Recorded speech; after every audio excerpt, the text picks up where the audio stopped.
ప్రియమైన మిత్రులారా, మళ్ళీ మీతో కలిసి ఉండటం నాకు చాలా ఆనందంగా ఉంది.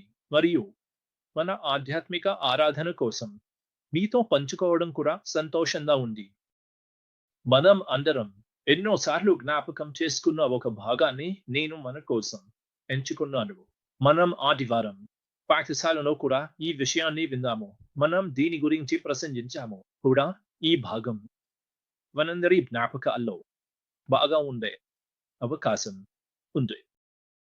అయితే నేడు ఈ భాగం మనకు, ముఖ్యంగా నాయకులుగా ఉన్న మనకు, యేసును అనుసరించే వారిగా ఉన్న మనకు ఎంతో ముఖ్యమైనదని నేను గుర్తించాను. ఒకసారి ఒక న్యాయవాది యేసుని వద్దకు వచ్చి, గురువుగారు, నేను స్వర్గానికి ఎలా వెళ్ళగలను అని అడిగాడు. అప్పుడు యేసు, నీకు శాస్త్రం తెలియదా అని అడిగాడు. అతను, అవును, నాకు తెలుసు, శాస్త్రం ఏమి చెబుతోంది అని అన్నాడు. అప్పుడు మనం ఏమి చేయాలో యేసు ముందుగా చెప్పిన దాన్ని అతను రికార్డ్ చేశాడు. ఇది చాలా ముఖ్యమైన విషయం నా మిత్రమా. మీరు లూకా 10వ అధ్యాయాన్ని చూస్తే అక్కడ యేసు, నీవు సరిగ్గా సమాధానం ఇచ్చావు. నీ హృదయమంతా, నీ ఆత్మంతా, నీ బలంతా, నీ మనస్సంతా ప్రభువైన నీ దేవుని ప్రేమించు అని అన్నాడు. మరియు నీ పొరుగువానిని నీవు నిన్ను ప్రేమించుకున్నట్టు ప్రేమించు అని కూడా అన్నాడు. ఇది ద్వితీయోపదేశకాండము 6:5కి సూచన. అయితే యేసు ఒక పదబంధాన్ని జోడించారని వీరు గమనించారని నాకు నమ్మకం ఉంది. యేసు దేవునిని నీ మనస్సుతో కూడా ప్రేమించు అని జోడించారు. ఇది మనం ఆలోచించాల్సిన విషయం. అయినా ఆ న్యాయవాది మిగతా న్యాయవాదుల్లాగానే ఎప్పుడూ ప్రశ్నలు అడిగేవాడు. మళ్ళీ అడిగేవాడు. బాగుంది, నాకు చెప్పు, నా పొరుగువాడు ఎవరు అని అడిగాడు. అతను మొదటి భాగంపై, అవసరాలపై దృష్టి పెట్టలేరు. అతను రెండవ భాగంపై దృష్టి పెట్టారు. నా పొరుగువారి ఎవరు? అప్పుడు యేసు అద్భుతమైన సమాధానం ఇచ్చాడు. అతను వారికి పిల్లల కథను చెప్పాడు. అంటే చెప్పాలంటే చాలా సులభమైన కథ. కానీ నేను ఆ కథపై దృష్టి పెట్టడం ఇష్టం. ఎందుకంటే అది నాయకత్వంలో ఉన్న మనకు నిజంగా ఒక సందేశాన్ని ఇస్తుంది. యేసు ఈ కథను ఇలా ప్రారంభించాడు. ఒక మనిషి, ప్రతి మనిషి, మానవజాతి యెరూషలేము నుండి యెరికోకు వెళ్తున్నాడు. ఆరాధనా స్థలం నుండి, దేవాలయ స్థలం నుండి, దేవుడు ప్రత్యక్షమయ్యే స్థలం నుండి మరణపు లోయలోకి యెరికోకు దిగిపోతున్నాడు. అందరూ వినేవారు. యేసు ఏమి సూచిస్తున్నాడో వెంటనే అర్థం చేసుకున్నారు. మానవజాతి దేవుని సన్నిధి నుండి దేవునికి దూరంగా వెళ్తోంది. మధ్యలో దొంగలు అతని వద్ద ఉన్న ప్రతిదాన్ని తీసుకున్నారు. కేవలం అతని గడియారం, ఆభరణాలు, డబ్బు మాత్రమే కాదు. వారు అతనికి న్యాయం, అన్యాయం ఏంటో అర్థం చేసుకునే సామర్థ్యాన్ని కూడా తీసేశారు. అతన్ని అర్ధమూతుడిగా, ఖాళీగా వదిలేశారు. నా మిత్రమా, మన చుట్టూ ఎంతో మంది అర్ధమూతులుగా సహాయం కోసం ఎదురు చూస్తున్నారు. ఎంతో మంది ఉన్నారు. మన స్వంత కుటుంబాల్లో కూడా చాలా సార్లు ఇలాంటి పరిస్థితి ఉంటుంది. మన కుటుంబాల్లోనే కొంతమంది ఖాళీగా సహాయం కోసం ఎదురు చూస్తూ ఉంటారు. ఎవరో వచ్చి వారిని చూసుకోవాలని, వారిని నవ్విస్తూ, వారిని అర్థం చేసుకుంటూ, వారిని ప్రేమిస్తూ ఉండాలని ఆశపడుతూ ఉంటారు. అతను అక్కడే రోడ్డుపై పడుకుని ఉన్నాడు. మరియు చాలా విషాదంగా యేసు ఇక్కడ ఒక భయంకరమైన మాట చెప్పారు. ఒక యాజకుడు, ఒక లేవి, ఒక పాస్టర్, ఒక పెద్ద, ఒక సంఘ సభ్యుడు, ఇలా చెప్పాలంటే అదే రోడ్డుపై దేవుని సమక్షం నుండి దేవునికి దూరంగా వెళ్ళాడు. యాజకుడు, లేవి సేవ చేయడానికి ఒక్కటే స్థలం ఉంది. అది యెరూషలేములో మాత్రమే. మీరు ఇలా అనవచ్చు, బాగుంది, అతను మిషన్ కాన్ఫరెన్స్ లేదా ప్రయాణం కోసం వెళ్ళాడు. బహుశా అతను ఏదైనా సమావేశానికి వెళ్ళాడేమో. బాగుంది నా మిత్రమా, అతను నిజంగా మిషన్లో పాల్గొనాలని కోరుకున్నారంటే దేవుడు అతని మార్గంలో మిషన్ చేయడానికి అవకాశాన్ని ఇచ్చాడు. కాదు, అతను దేవుని నుండి దూరంగా వెళ్ళాలని కోరుకున్నాడు. యోనానులాగా అతను తనదైనదే చేయాలని అనుకున్నాడు. కానీ ఇప్పుడు సందేశం యొక్క కేంద్ర బిందువు, దీనిపై నేను దృష్టి పెట్టాలనుకుంటున్నాను. యేసు ఒక సమరయుడు వచ్చాడని చెప్పాడు. అతను అక్కడికి వచ్చాడు. అతను అదే రోడ్డుపైకి వెళ్ళలేదు. అతను ఒక రోడ్డుపై ప్రయాణిస్తూ వచ్చాడు. బహుశా ఒక వ్యాపారవేత్త కావచ్చు. మరియు నేను చెప్పదలుచుకున్నది ఏమిటంటే, యేసు మనం నాయకత్వంలో నేర్చుకోవాల్సిన దశలపై దృష్టి పెట్టారు. చాలా జాగ్రత్తగా వినండి లేదా ఆ భాగాన్ని గుర్తుంచుకోండి. సమరయుడు మొదట చేసిన పని, అతను అతన్ని చూశాడు. నా మిత్రమా, దేవుడు ప్రపంచాన్ని ఎలా చూస్తాడో మీరు కూడా అలాగే చూడటానికి మీ కళ్ళను తెరవండి. అతను అతన్ని చూశాడు. మనము అవసరాలపై దృష్టి పెట్టాలి. అతను అతన్ని చూశాడు. చాలా సార్లు మేము క్రైస్తవ నాయకులు మన చుట్టూ ఉన్న పరిస్థితిని చూసేందుకు మన కళ్ళను మూసుకుంటున్నామనే భావన నాకు కలుగుతుంది. మన దగ్గర ఎన్నో గొప్ప ఆలోచనలు, గొప్ప భావనలు ఉంటాయి.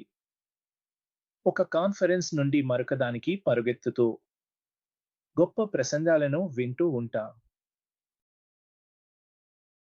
మీ కళ్ళను తెరిచి దేవుడు మనుషులను ఎలా చూస్తాడో అలాగే వారిని చూడండి. మీ పిల్లలను, మీ తల్లిదండ్రులను, మీ బంధువులను, మీ పొరుగువారిని, మీరు పనిచేసే వారిని, పాఠశాలలో ఉన్న వారిని చూడటానికి మీ కళ్ళను తెరవండి.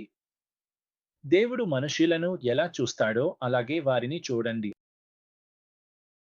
ప్రతి వ్యక్తిలోనూ దేవుని ప్రతిరూపాన్ని చూడండి. ప్రతి వ్యక్తిలోనూ దేవుని ప్రతిరూపాన్ని చూడండి. సమరయుడు మొదటి అడుగు దయచేసి గుర్తుంచుకోండి. అతను అతన్ని చూశాడు.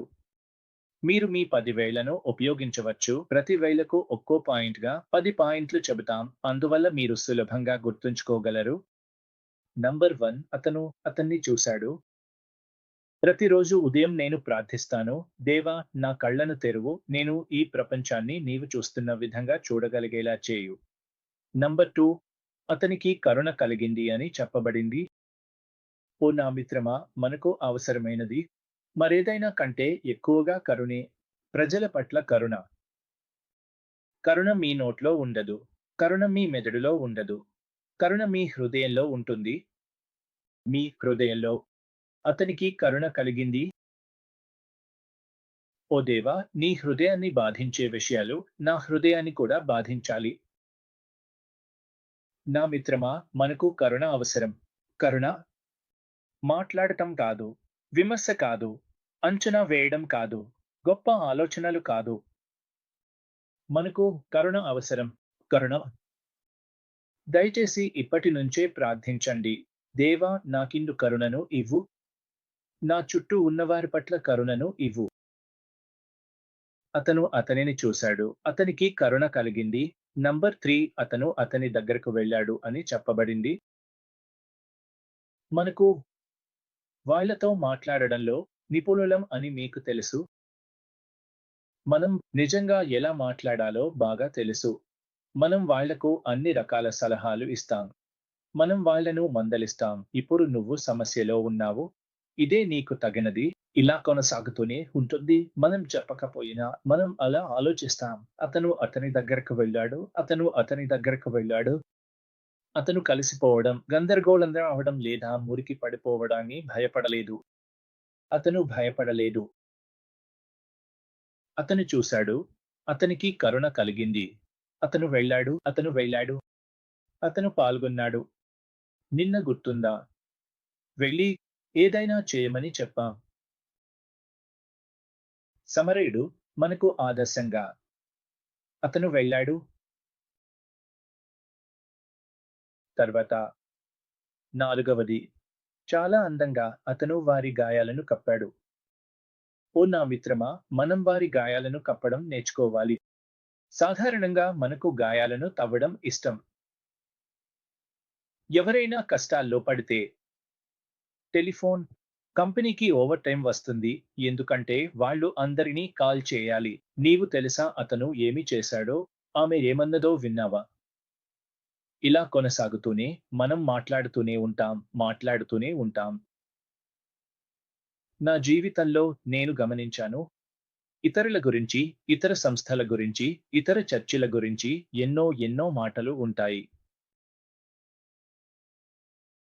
అతను వారి గాయాలను కప్పడానికి వెళ్ళాడు. వారి గాయాలను కప్పడానికి ఒకసారి నేను ఒక చర్చిలో ఉన్నప్పుడు గుర్తు ఉంది. అప్పుడు పత్రికలో పక్కనే ఉన్న చర్చిలో జరిగిన ఒక స్కాండల్ గురించి రకరకాల వార్తలు వచ్చాయి. మేము ఆ చర్చికి హాజరైనప్పుడు ఆ పాస్టర్ ఆ ప్రత్యేక చర్చికి ప్రార్థిస్తూ దేవుడు వారిని నయం చేయాలని, దేవుడు వారిని అద్భుతంగా ఆశీర్వదించాలని ప్రార్థించాడు. తర్వాత నాకు తెలిసింది ఆ పాస్టర్ ప్రతి ఆదివారం పట్టణంలోని మరో చర్చికి ప్రార్థన చేస్తున్నాడని. మన చుట్టూ 50కి పైగా చర్చిలు ఉన్నాయి. ఆయన ప్రతి ఆదివారం ఇతర చర్చిల కోసం ప్రార్థించేవాడు. ఒక చర్చికి, ఆ పాస్టర్కు, నాయకత్వానికి, పెద్దలకు, హాజరయ్యే ప్రజలకు యువారు మిషనరీలుగా మారాలని ఆయన ప్రార్థించేవాడు. ఆయన గాయాలను కప్పిపుచ్చాడు. ఇతరుల గాయాలను తవ్వకండి. దేవుడు దాని గురించి తెలుసు. ఆ వ్యక్తికి కూడా తెలుసు. ఇంకెవరికీ తెలుసుకోవాల్సిన అవసరం ఉందా? మన చర్చిల్లో గాసిప్ చేయడం ఒక పెద్ద సమస్య. గాసిప్ చేయడం, ఇతరుల గురించి మాట్లాడటం. దానికి అవసరం లేదు. ఇతరుల గురించి గాసిప్ చేయడం ఆపండి. ఇక్కడే చెప్పండి. మనకు అలా చేయాల్సిన అవసరం లేదు. వారిని గురించి మాట్లాడకుండా వారి కోసం ప్రార్థిద్దాం. ఆయన వారి గాయాలను కప్పిపుచ్చాడు. ఐదవది, ఆయన నూనె మరియు ద్రాక్షారసాన్ని పోశాడు. ఓహ్! మనందరికీ నూనె అంటే ఏమిటో తెలుసు. పాత నిబంధనలో ఇది కృప, దయ, ప్రేమ, సహనానికి ప్రతీక. మన దగ్గర ఇతరుల కోసం నూనె ఉందా? మన దగ్గర దయ, ప్రేమ, సహనానికి నూనె ఉందా? మనము రెండవ మైలు నడుస్తామా? మనము 7 సార్లు క్షమిస్తామా? నా మిత్రమా, మనకు నూనె అవసరం. మన సేవల్లో మనకు నూనె అవసరం. ఇతరుల కోసం మనకు నూనె అవసరం. ఆయన దగ్గర నూనె ఉంది మరియు ఖచ్చితంగా ఆయన శుభ్రపరిచేందుకు ద్రాక్షారసం కూడా ఉంది. కానీ అది చివర్లో వస్తుంది. నా మిత్రమా, యేసు మనకు వివరించిన మార్గాన్ని మనం అనుసరించాలి. అదే సేవ. అదే నీకు, నాకు ఇచ్చిన బోధ. అందువల్ల ఇప్పటివరకు మనం 5 అంశాలను కవర్ చేశాం. అయితే 5 మొదటి చేతి వంతు. ఆయన అతన్ని చూశాడు. అది ఒకటి. రెండవది, ఆయనకు కరుణ కలిగింది. మూడవది, ఆయన అతని దగ్గరకు వెళ్ళాడు. నాలుగవది, ఆయన గాయాలను కప్పాడు. ఐదవది, ఆయన నూనెను, దయను, ప్రేమను పోశాడు. ఆ తర్వాత శుభ్రపరిచేందుకు ద్రాక్షారసం పోశాడు. అందువల్ల ఈ 5 అంశాలను గుర్తుంచుకోండి. ప్రతిసారి మీ చేతిని చూసినప్పుడు ఈ 5 అంశాలను గుర్తుంచుకోండి. మనం సేవలో ఏమి చేయాలో. ఇప్పుడు రెండవ చేతికి, రెండవ 5 అంశాలకు వెళ్దాం. ఇది అందంగా ప్రారంభమవుతుంది. సమరయుడు ఆ బీదవాడిని తన స్వంత జంతుపై ఎక్కించాడు. మీకు తెలుసా, మనం ఇద్దరం సాధారణంగా ఇలా అంటాం, నేస్తం, ఇప్పటివరకు నేను నీకు సహాయం చేశాను. నేరుగా యెరూషలేముకు తిరిగి వెళ్ళు. ఇక్కడకు మళ్ళీ రావద్దు. మరియు మనం వారందరికీ ఒక రకమైన ఉపదేశం ఇస్తాం. చాలా సార్లు మనం మన పిల్లలతో, మన చుట్టూ ఉన్న వారితో వ్యవహరించేటప్పుడు వారిని తీసుకుని మన స్వంత జంతుపై ఎక్కించడానికి బదులుగా వారికి ఏమి చేయాలో చెప్పేస్తాం. అది గుర్రం లేదా గాడిద లేదా ఇంకేదైనా అని మనకు తెలియదు. ఈ రోజుల్లో అయితే అది మన కారు లేదా మోటార్ బైక్. మన దగ్గర ఉన్న విలువైన వస్తువు అయి ఉండొచ్చు. సమరయుడికి ఉన్న అత్యంత విలువైన వస్తువు అదే అయి ఉండొచ్చు. అతను దాన్ని ఇచ్చేశాడు. ఇంతవరకు అతను అతనిని అనగలేదు, నువ్వు నా చర్చ్ సభ్యుడివా? నువ్వు నా తెగకు చెందినవాడివా? నువ్వు నల్లవాడివా, తెల్లవాడివా, పసుపు రంగులోనివా? నువ్వు ముస్లిమా? నువ్వు క్రైస్తవుడా? అతను ఏమీ అడగలేదు. యేసు ఇస్తున్న ఉపదేశం ఎంత గొప్పది. అతను ఆ వ్యక్తిని తీసుకుని తన దగ్గర ఉన్న అత్యంత విలువైన వస్తువుపై ఎక్కించాడు. నా మిత్రమా, అది పరిచర్య. అందులో మనం దృష్టి పెట్టాలి. సమరయుడు ఏమి చేశాడు? అతను రెండో స్థానంలో ఉండాల్సి వచ్చింది. ఆ వ్యక్తి సౌకర్యంగా ఉండేందుకు ఆ వ్యక్తికి సహాయం అందించేందుకు అతను నడవాల్సి వచ్చింది. అతను తన స్వంత జంతువుపై అతన్ని ఎక్కించాడు. సమరయుడు రెండో స్థానంలో ఉండి నడిచాడు. 7వ నంబర్. అతను అతన్ని ఒక సత్రానికి తీసుకెళ్లాడు. అతను అతన్ని ఒక వసతి గృహానికి తీసుకెళ్లాడు. అది ఈ రోజుల్లో ఒక వైద్య కేంద్రం, లేదా ఒక చర్చ్, లేదా అక్కడ అతను భోజనం చేయగలిగే, విశ్రాంతి పొందగలిగే స్థలం వంటి మిశ్రమం. ఈ రోజుల్లో మీరు అర్ధమరణ స్థితిలో ఉన్నవారిని తీసుకెళ్లగలిగే ప్రదేశాలు ఎక్కడ ఉన్నాయి? మన చర్చ్, మన ఫెలోషిప్ గ్రూప్, మన ప్రార్థన సమావేశం, మన ఇల్లు, ఇవి అర్ధమరణ స్థితిలో ఉన్న వ్యక్తిని తీసుకురాగలిగే ప్రదేశాలా? ఓహ్, మనకు వేరే రకమైన చర్చలు ఉంటే బాగుండేది. గాయపడిన వారికి స్థలాలు, సహాయం అవసరమైన వారికి ప్రదేశాలు ఉంటే బాగుండేది. యేసు దీనిని చాలా స్పష్టంగా చెప్పారు. సహాయం అవసరమైన వారు అనారోగ్యంతో ఉన్నవారు, తమ విశ్వాసంలో బలంగా, తరచుగా అహంకారంగా భావించేవారు కాదు. అతను అతన్ని ఒక వసతి గృహానికి తీసుకెళ్లాడు. మనము వసతి గృహాలను స్థాపించాలి. దేవుడు మనకు వసతి గృహాన్ని ఎలా కలిగి ఉండాలో చూపించమని ప్రార్థించాలి. తర్వాత అక్కడ ఇలా ఉంది. అతను అతన్ని సంరక్షించాడు. అతను ఇలా చెప్పలేదు, పాస్టర్ గారు మీరు చూసుకోండి. పెద్దలు, ఇది మీ పిల్లవాడు కాదు. అతనే సమారీయుడు. అతని సంరక్షించాడు. మీకు గుర్తుందా, మనం నిన్న శిష్యులను తయారు చేయడం గురించి మాట్లాడుకున్నాం. ఎలా కొనసాగించాలి? వారు బాప్తిస్మం పొందే వరకు, వారు ఇతరులను శిష్యులుగా చేయడానికి ఒక బాధ్యత పొందే వరకు మనము వారికి సహాయం చేయాలి. మనము వారికి బోధించాలి. మనము వారికి దయగా ఉండాలి. అతను అతని సంరక్షించాడు. మనము నేర్చుకోవాల్సిన ఎంత గొప్ప పాఠం ఇది! అంత స్పష్టంగా అతను అతన్ని తన స్వంత జంతువుపై ఎక్కించాడు. అతను అతన్ని వసతి గృహానికి తీసుకెళ్లి సంరక్షించాడు.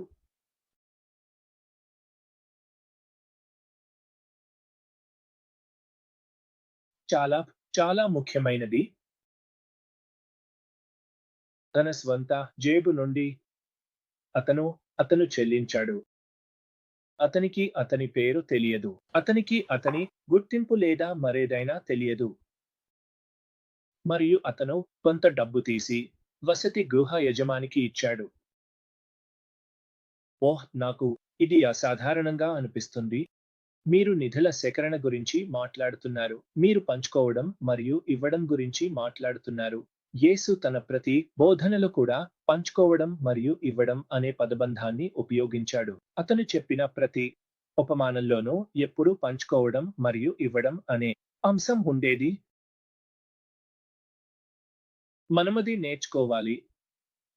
మన దగ్గర ఉన్నదంతా, మనం ఎవరో అన్నదంతా దేవునికి చెందింది, నాకు కాదు. మన దగ్గర ఉన్నదంతా, మనం ఎవరో అన్నదంతా దేవునికి చెందింది, నాకు కాదు. మనమది నేర్చుకోవడం చాలా చాలా ముఖ్యమైనది.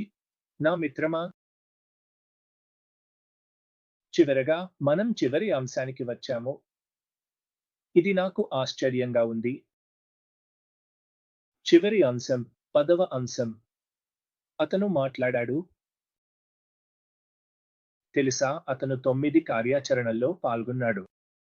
అతను అతన్ని చూశాడు, దయ చూపించాడు, అతని దగ్గరకు వెళ్ళాడు, గాయాలను కప్పాడు, నూనె వేశాడు, తన స్వంత జంతువుపై అతన్ని పెట్టాడు, నడిచాడు, అతన్ని ఒక వసతి గృహానికి తీసుకెళ్లాడు, అతని సంరక్షణ చేశాడు, కొంత డబ్బు ఇచ్చాడు. 10వది, అతను మాట్లాడాడు. సమస్య ఏమిటంటే, నీకు నాకు మనం 9 సార్లు మాట్లాడటం ఇష్టం. ఆ తర్వాత ఏదైనా చేస్తాం. ఆ కథ మనకు దీనికి విరుద్ధంగా చెబుతుంది. సేవలో 9 దశల్లో పాల్గొనండి. ఆపై అవసరమైతే మీరు ఏదైనా చెప్పవచ్చు. మీ విశ్వాసాన్ని నాకు చూపించండి. మీ నమ్మకాన్ని ప్రదర్శించండి. యేసు ఆ పిల్లల కథను ఎంత అందంగా చెబుతారో చూడండి. మనం మన 10 వేళ్లను ఉపయోగించుకుని జీవితాంతం గుర్తుంచుకునేలా చెబుతారు. కానీ ఆ కథ మొత్తం హైలైట్ చివర్లో వస్తుంది. యేసు ఆ న్యాయవాదిని, అతని చుట్టూ ఉన్నవారిని అడిగారు. ఎవరు నిజంగా సేవ గురించి తెలుసుకున్నవారు? ఎవరు? ఎవరు నిజంగా యేసును అనుసరించడం అంటే ఏమిటో చూపించారు? ఎవరు క్రైస్తవుడిలా ప్రవర్తించారు? ఎవరు ఎవరు సంఘానికి ఆదర్శంగా ఏదైనా చేశారు? అందరూ ఖచ్చితంగా అది సమారీయుడే అని చెప్పారు. ఇది చాలా స్పష్టంగా ఉంది. అది యాజకుడు, పాస్టర్ కాదు. అది పెద్దలు కూడా కాదు. అది సమారీయుడే. అప్పుడు యేసు ఒక ఆదేశాన్ని, ఒక ఆజ్ఞను ఇచ్చారు. ఆయన చెప్పారు, వెళ్ళి అలాగే చేయండి. ఆయన దీనిపై ఆలోచించండి అని చెప్పలేదు. ఆయన దీనిపై చర్చించండి అని కూడా చెప్పలేదు. యేసు చెప్పారు, వెళ్ళి అలాగే చేయండి. ఇది ఒక ఆదేశం. జనరల్ తన సైనికులకు ఆదేశం ఇచ్చినట్లే యేసు చెప్పారు, వెళ్ళి ఖచ్చితంగా అదే చేయండి. నా మిత్రమా, నీకు ఈ కథ బాగా తెలుసు. దయచేసి యేసు మనకు వివరించిన విధంగా నువ్వు కూడా పాటించగలవా? ముగింపులో నేను ఒక కథ చదవాలనుకుంటున్నాను. మీ వద్ద బైబిల్ ఉంటే లూకా 10వ అధ్యాయానికి తిప్పండి. అప్పుడు ఒక ధర్మశాస్త్ర పండితుడు లేచి యేసును అడిగాడు, గురువుగారు, నిత్య జీవాన్ని పొందడానికి నేను ఏమి చేయాలి? ఆయన సమాధానంగా, ధర్మశాస్త్రంలో ఏమి వ్రాయబడి ఉంది అని అడిగారు. నీవు ఎలా తెలుసుకున్నావు? అతడు సమాధానమిచ్చాడు, నీ హృదయమంతటితోనూ, నీ ప్రాణమంతటితోనూ, నీ బలమంతటితోనూ, నీ మనస్సంతటితోనూ ప్రభువైన నీ దేవుని ప్రేమించు. మరియు నీ పొరుగువానిని నీవు నిన్ను ప్రేమించుకున్నట్లే ప్రేమించు. యేసు ఆయనతో, నీవు సరిగ్గా సమాధానమిచ్చావు అన్నారు. ఇది చేయు, చేస్తే నీవు జీవించగలవు. కాని అతడు తనను తాను న్యాయపరుచుకోవాలనుకుని యేసును అడిగాడు, అయితే నా పొరుగువాడు ఎవరు? యేసు ఇలా చెప్పారు, ఒక మనిషి యెరూషలేము నుండి యెరికోకు వెళ్తుండగా దొంగలు అతన్ని దోచుకుని, అతని వస్త్రాలను తీసేసి, కొట్టి, అతన్ని అర్ధమరణ స్థితిలో వదిలేసి వెళ్ళిపోయారు. ఒక యాజకుడు అక్కడుగా వచ్చి అతన్ని చూసి మరోవైపు వెళ్ళిపోయాడు. అలాగే ఒక లేవీయుడు అక్కడికి వచ్చి అతన్ని చూసి మరోవైపు వెళ్ళిపోయాడు. కాని ఒక సమార్యుడు ప్రయాణిస్తూ అక్కడికి వచ్చి ఆ మనిషిని చూసి అతనిపై కనికరంతో, దయతో నిండిపోయాడు. అతడు అతని దగ్గరకు వెళ్ళి అతని గాయాలను కట్టిపట్టి నూనె మరియు ద్రాక్షారసాన్ని పోసి తన గాడిదపై ఎక్కించి అతన్ని ఒక వసతి గృహానికి తీసుకెళ్ళి అతని సంరక్షణను చూసుకున్నాడు. ఆ వసతి గృహ యజమానికి 2 వెండి నాణేలు ఇచ్చి, ఇతని జాగ్రత్తగా చూసుకోండి అని చెప్పాడు. అతడు, నేను తిరిగి వచ్చినప్పుడు ఇంకేమైనా ఖర్చులు ఉంటే నీకు తిరిగి చెల్లిస్తాను అని చెప్పాడు. ఈ ముగ్గురిలో ఎవరు దొంగల చేతిలో పడిన మనిషికి పొరుగువారిగా ఉన్నాడు అని నీకు అనిపిస్తుంది అని అడిగాడు. ఆ ధర్మశాస్త్ర నిపుణుడు అతనిపై కనికరం చూపినవాడే అని సమాధానమిచ్చాడు. యేసు, నీవు కూడా అలాగే చేయు అని చెప్పాడు. నా ప్రియమైన మిత్రులారా, ఈ సంస్థలో కూడిన మనమందరం సమార్యులుగా ఎలా ఉండాలో, సేవను ఎలా చేయాలో యేసు నుండి నేర్చుకుందాం. మనము ప్రార్థించుదాం. పరలోకపు తండ్రి, నీ కుమారుడు ప్రభు యేసుక్రీస్తు వచనంలో చెప్పినదాన్ని మనం ఖచ్చితంగా చేయాలని మాకు ఆదేశించారు.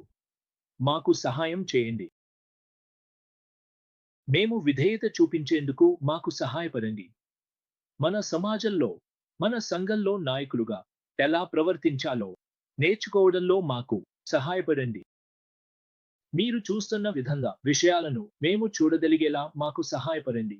ఓ ప్రభువా, కనికరంతో నిండిన హృదయాన్ని మాకు దయచేయండి. మమ్మల్ని సిద్ధంగా చేయండి. అవసరాలు ఉన్న చోట, కార్యాచరణ ఉన్న చోటికి వెళ్లేందుకు మమ్మల్ని సిద్ధంగా చేయండి. ప్రభువా, మేము గాసిప్ చేయడాన్ని ఆపేందుకు, గాయాలను కప్పేందుకు మాతో పాటు కృప, దయ, ప్రేమ అనే నూనెను శుభ్రపరిచేందుకు, ద్రాక్షారసాన్ని మోసుకెళ్లేందుకు మాకు సహాయపడండి. మేము కలిగిన అత్యంత విలువైన వస్తువులను ఇతరులకు సహాయం చేయడానికి ఇవ్వడానికి మమ్మల్ని సిద్ధంగా చేయండి. మనం రెండవ స్థానంలోకి వెళ్ళాల్సి వచ్చినా కూడా, మరియు మేము ఇళ్లను స్థాపించేందుకు మాకు సహాయపడండి. అక్కడ మీరు అవసరమైన వారిని, గాయపడిన వారిని, సహాయం కోరుతున్న వారిని, బయట నవ్వుతూ రకరకాల శబ్దాలు చేస్తూ ఉన్న లోపల సహాయం అవసరమైన వారిని తీసుకురాగలుగుతారు. మరియు వారితో మేము నేరుగా పాల్గొనడానికి మాకు సహాయపడండి. మరియు మేము కలిగిన వనరులను, అవి ఏవైనా కావచ్చు, సమయం, డబ్బు, అనుభవాలు, జ్ఞానం, వాటిని పంచుకోవడానికి మాకు సహాయపడండి. మేము వాటిని మీతో పంచుకోవాలనుకుంటున్నాము. మేము మంచి పరిపాలకులుగా ఉండాలనుకుంటున్నాము. మరియు ప్రభువా, అవసరమైతే మాతో మాట్లాడేందుకు సహాయపడండి. కానీ మీరు మాకు చూపిన విధంగా మేము మంత్రిత్వంలో పాల్గొనడానికి సిద్ధంగా ఉండేలా మమ్మల్ని చేయండి. ఈ అందమైన బోధనకు ధన్యవాదాలు ప్రభువా. నేను నా కోసం ప్రార్థించినట్లే నా స్నేహితులందరి కోసం ప్రార్థిస్తున్నాను. ప్రభువా, యేసుక్రీస్తు మన ప్రభువు మరియు రాజు పేరులో ప్రార్థిస్తున్నప్పుడు మమ్మల్ని మంచి సమారిటలుగా చేయండి. ఆమేన్. బాగుంది నా స్నేహితుడా, దేవుడు నిన్ను ఆశీర్వదించుగాక.